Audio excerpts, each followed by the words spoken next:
Olá, então vamos conceituar serviços. De acordo com Lovelock e Wirtz, o serviço é definido como uma atividade ou um processo econômico que cria valor e proporciona benefícios e vantagens aos consumidores, em horários e locais específicos, efetuando uma mudança ou alteração desejada em quem recebe o serviço ou em seu nome. Serviços também são processos e atualizações disponíveis a favor dos consumidores ou clientes. Em outras palavras, serviços podem ser definidos como ações, esforços ou desempenhos, sendo que o processo de execução do serviço é classificado como custo principal da produção do mesmo, como diria Hoffman em 2010. É importante esclarecer que os serviços normalmente são produzidos e consumidos simultaneamente e requerem, portanto, uma relação, um contato direto entre o consumidor e o prestador de serviço.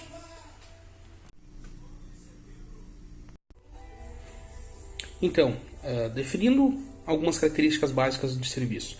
De acordo com o Gronos, 2004, as estatísticas não refletem na totalidade a economia baseada em serviços, pois os serviços produzidos pela indústria de bens não contabiliza como serviço, certo? De outro modo, McKenna, em 2005, pontua o aumento gradativo da servilização dos produtos, bem como um aumento na produtilização dos serviços. Diante disso, os serviços possuem características diversas. Lovelock e Wright, em 2005, no entanto, destacam que existem alguns fatores que caracterizam os serviços, como, por exemplo, natureza predominante intangível do produto, participação do cliente no processo de produção, pessoas como parte do produto, dificuldades em estabelecer e manter padrões de qualidade, maior dificuldade de avaliação pelo cliente, impossibilidade de estocagem, maior relevância de fator tempo, estrutura de distribuição diferenciada. Por outro lado, Hoffman em 2010 e o Kotler e Keller em 2006 ressaltam que existem 4 características principais que afetam a elaboração de programas que são específicas de serviços, como, por exemplo, a intangibilidade, que serviços são ideias e conceitos, não são patenteáveis. O consumidor baseia-se na reputação de uma marca ou de um serviço. Essa é considerada a maior diferença, da qual as emergem demais. A inseparabilidade. Serviços são criados e consumidos simultaneamente, portanto não podem ser estocados. A variabilidade ou heterogeneidade. Os serviços variam de cliente para cliente. É uma atividade voltada para pessoas que possuem diferentes necessidades, por mais que seja o mesmo serviço. E a perecibilidade, que a duração do serviço, se não for usado, está perdido, como um assento em um avião ou em um quarto de hotel. Então, identificando e conceituando as dimensões e os determinantes da qualidade de um serviço.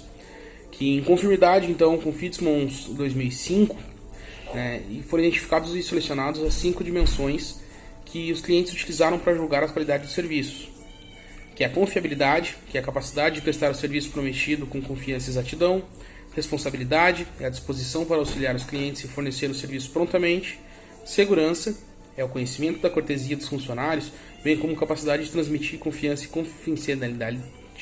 E aspectos tangíveis, é a aparência das instalações físicas, equipamento, pessoal, material, a condição do ambiente, da limpeza, por exemplo.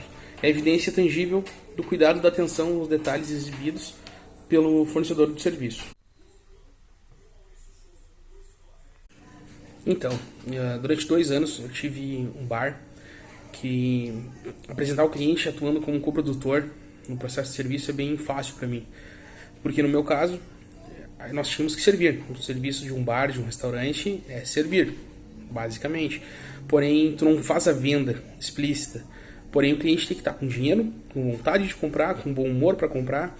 Então, nesse sentido, a gente entende que, querendo ou não, o nosso cliente ele sempre atuava diretamente, no processo do nosso serviço, e influenciava totalmente. Então, cada cliente era um caso, nunca existiu 2 clientes iguais.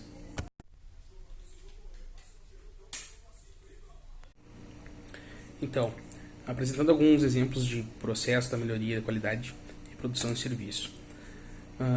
Quando a gente implantou lá no bar um software para melhorar o sistema todo, de um modo geral, acabou trazendo algumas melhoras no processo, trazia agilidade e efetividade para dentro da empresa. Tu faz um pedido direto, um software que jamais seria esquecido na cozinha. No momento que é feito o pedido, saía impresso na cozinha. Isso, então, a gente cortou totalmente o esquecimento de um garçom de alguém pedir alguma coisa no meio do caminho e ele acabar esquecendo de fazer o pedido. Isso foi muito legal e foi bem eficaz. Então, algumas estratégias que a gente usou para atendimento ao cliente, para ficar alguma coisa diferenciada. A gente tinha uma cultura de cultivar relacionamentos com o cliente. De que forma? A gente chamou de elemento surpresa.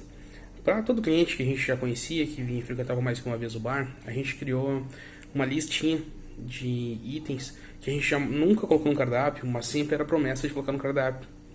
E logo a gente oferecia para o cliente provar, pedir a opinião dele, se ele achava que seria legal colocar no cardápio ou não. E o cliente se sentia abraçado e se sentia importante. Então isso era muito legal e para um bar fazia toda a diferença.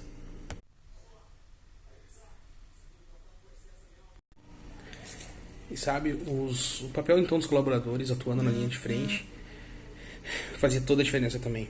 Porque a primeira recepção de um cliente, onde o cliente se sente feliz, entende que o ambiente está tranquilo, que o ambiente está agradável, muda toda a noite dele. Isso para o nosso bar. Então, com certeza a gente trabalhava bastante nisso, em busca de deixar o cliente o mais à vontade possível, ver que não tinha ninguém de mau humor, ver que estava todo mundo atento, estava todo mundo esperando, que a pessoa era bem-vinda naquele local, naquele momento. E então isso era muito importante, foi sempre muito trabalhado e faz toda a diferença na prestação de um serviço.